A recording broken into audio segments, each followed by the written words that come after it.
Hi everybody and welcome to week 3.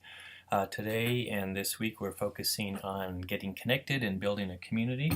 Last week in terms of the reading that you were doing and the work that you were doing, we were really working on that notion of diffusion, how to set up your social media to get your message out. As the the strategic social media book talks about diffusion, it's a common way to get your message out. It's not the best way to build community. And so that's why this week's chapter in that book is all about how you're going to try to establish community, or how we are going to try to establish community within this class, and then how we're going to watch for nonprofits trying to establish community, bring followers to their websites, to their Facebook pages, ultimately get them to donate on Giving Hearts Day, but really trying to build that sense of an online community. Sounds kind of easy if you've got an active social network. It seems like this sort of thing just happens, but when you're trying to do it for a cause or for an issue, it's a little bit harder. A little bit harder to get people's attention, a little bit harder to keep people engaged. So hopefully what you're going to get out of the readings are some ideas for how to do that. But let me focus on just sort of this idea that Facebook is kind of the hub where a lot of this happens, and I'm asking you to do one particular new thing that would get us talking to each other, perhaps through Facebook. So down here under interacting, I'm suggesting that you friend me on Facebook if you're comfortable doing that. You certainly don't have to, and I won't judge you for not doing that. I won't speculate why you don't want to do that. But if you have a Facebook account, what you can do is fill out this particular form, this with your name and the email account connected to Facebook. I'll collect those, and then I'll come into our Social Media for Social Good Facebook page and set you up in here as members. And so there's still the 13 members from 2 years ago who are here, who might talk to you a little bit, but this will be a place where we can talk to each other. It's also a great place if you've got questions, you can pose those, and sometimes I'll be the first to answer, but more often than not, probably somebody else in the class will see that question and either clarify it or double down and say, hey, yeah, let's get an answer to that particular question. So I'd really like us to get in there quickly and get moving.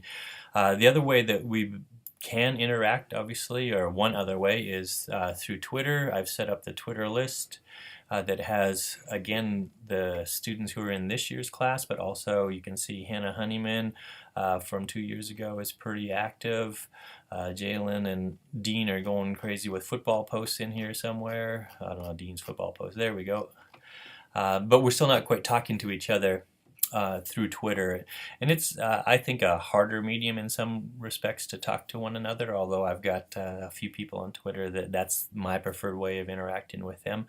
So what we're trying to do with both of these two is not force something. If you spend a lot of time on Facebook, then hopefully not too much, but if you spend time then interacting with the class through Facebook and our special page is the way to go.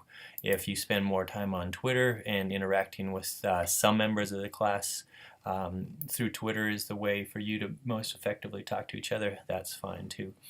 And so we're trying to see how that dynamic works with us, and then again watch how that's working with our nonprofits. I think what we're seeing right now as Giving Hearts Day is coming up is that we're seeing a lot of diffusion, a lot of posting. Here's one that I posted that you see Hannah from the class reposted. It's got a whopping 6 hearts and 3 repeats, 1 comment on it. You know, that's sort of the reality of trying to do social media in a small market like Fargo with limited name recognition, limited networking. This is a long, slow process. It's not the magic process that social media is often presented as being, right? That you can start a Twitter page and have 100,000 followers in a day or two. So we're really, you know, that's a whole other realm of social media that we're really not getting into. We're again trying to focus on the nuts and bolts of being a nonprofit, the challenges of getting your story out. Again, diffusion last week, and then the real challenge, getting people in, getting people to talk to you, be committed to you, to find out more about you, get past the likes and the hearts, and really become part of your community. So I've talked really generally about what we're doing this week. I would encourage you to keep coming here, find the readings for the week, find the writing assignments, find the interacting assignments. Also, as you're posting, be sure to reblog. I'm noticing that some people are getting some posts up, but they're either struggling with or forgetting to reblog it to the course site. That'll help you get found by your classmates there as well. I would encourage you to come in if you notice, if you're somebody who's active in class and you see somebody on this list who you know, and maybe you haven't seen much from them, I would encourage you to visit their page, leave a comment, find them on Twitter, encourage them to keep going, find them on Facebook if they log in here.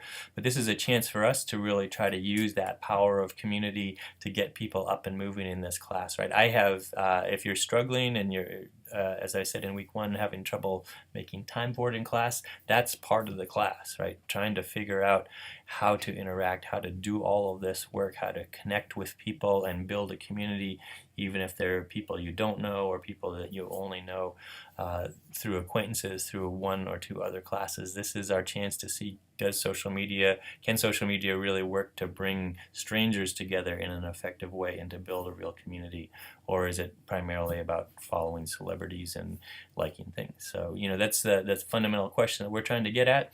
We're trying to get at it through practice rather than just reading about it, and so hope that you can all get engaged and get active this week. That's all I'm going to say for week 3. I did notice that for week 4, 5, and 6, I haven't even updated my schedule, so I got to get busy on that. It's been a hectic start to the 2018 spring semester for me. I'm hoping that my schedule will loosen up a little bit. I'm hoping all of you can find the time to really get engaged and hit your marks this week, because that's going to be pretty essential for moving forward in the class from here on out. All right, that's it. That's my pep talk. Hope it's useful. Let me know if it isn't. Let me know what else I could be doing differently. I will see you in Facebook.